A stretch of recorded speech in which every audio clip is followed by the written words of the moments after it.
Yo, how old is your little man, Sunlyt? Oh, my little man, he 4. He just turned 4.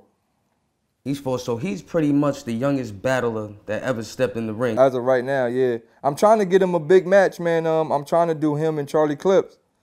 I'm just waiting on Charlie Clips to get done with the, the Gnome and Hollow and all that shit. And you know what I mean? Like I said, I'm not investing my money into paying for big battles. Like I'm invested in him. Like, oh, you want 10K, 15K? I got you. You versus my son. Let's go.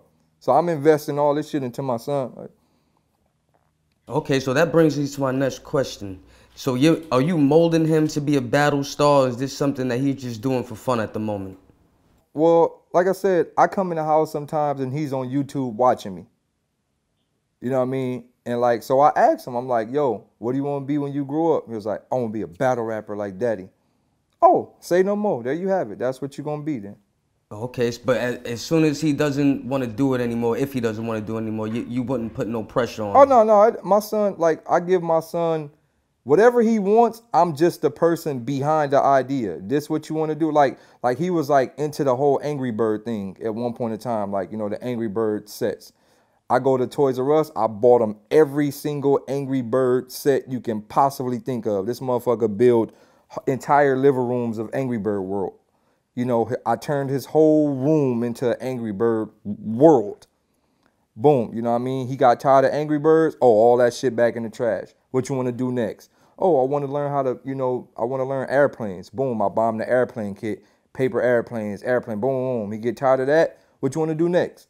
Boom. So it's pretty much whatever you want to do, I'm behind it. I'm a father. I'm behind it. Until you get tired of it, oh, we on to the next.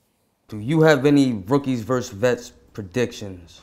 Well, based up on what just happened, which is the new PG hand movement viral thing that's going on, if any one of the PG dudes does the PG hand movement like that, they lost.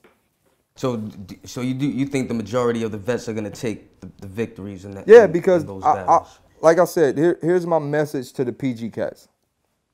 Rule number 1, when you get to the big stage, do not be too technical.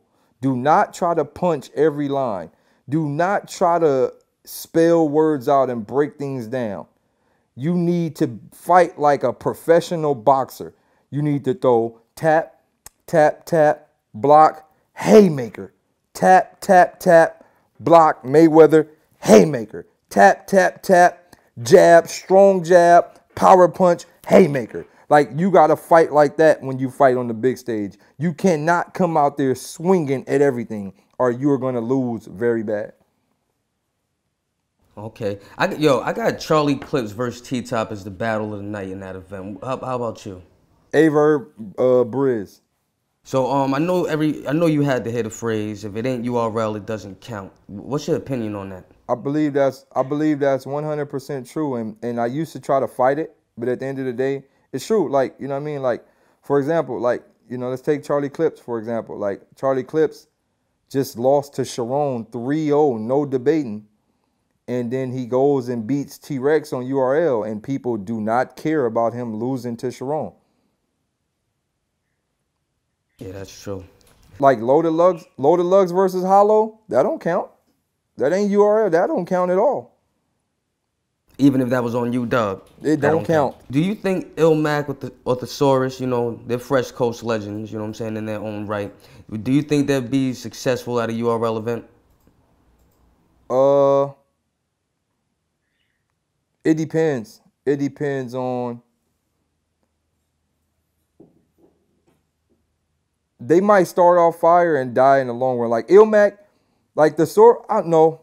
See, the thing why these niggas is gonna die in the URL crowd is because they spent too much of their life talking about street rappers. So you think the crowd's not gonna feel them, basically? No. Not at all. Okay. You seen what they did to Iron Solomon. They're gonna do the same thing to them. Both of them, you say? Yeah. Now, if it's a smaller room battle, like like Big T versus Surf, or maybe in in Black Star clothing store where, you know, they do all the PG battles, then it might turn out. But if it's on a big stage, they're going to die a horrible death. Why do you think only a select few of those, you know, MCs from other leagues like King of the Dot, from the Fresh Coast, from Grind Time, why do you think, what do you think makes them get chosen to battle on URL? Why do you think Smack reaches out to them? You got to give me a name, like who, and specifically, like. Well, we just brought up Sharon. Sharon's been up there. Big K's been up there. Disaster even made it to URL. Why do you think those select few have been chosen? Well, I'll break it down. He chose Disaster because Disaster is the most viewed battle rapper in the world. So why not bring those views to URL? Boom. Big K started on URL before he went to King of the Dot.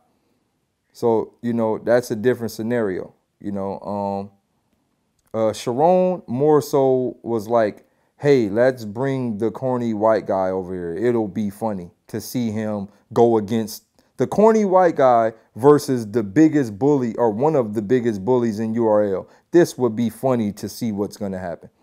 Staying relevant in battle rap is one of the hardest things to do. That was a statement you made. How do you stay relevant?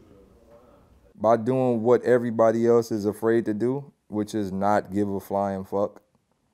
I stay relevant by doing stuff that has nothing to do with battle rap. Like, you know, a lot of my Vlad TV interviews have nothing to do with battle rap. You know what I mean? Like, most of my biggest Vlad TV viral interviews are completely out of battle rap.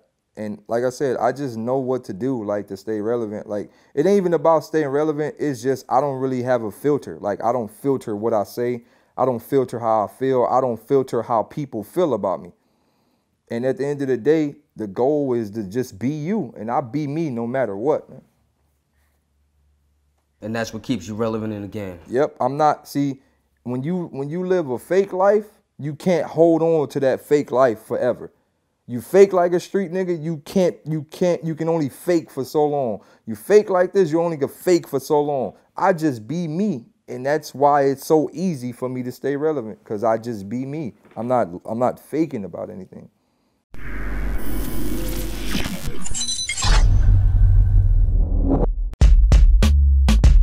I mean, you know, it's so funny, man. When it's been certain places Drake has come looking for me.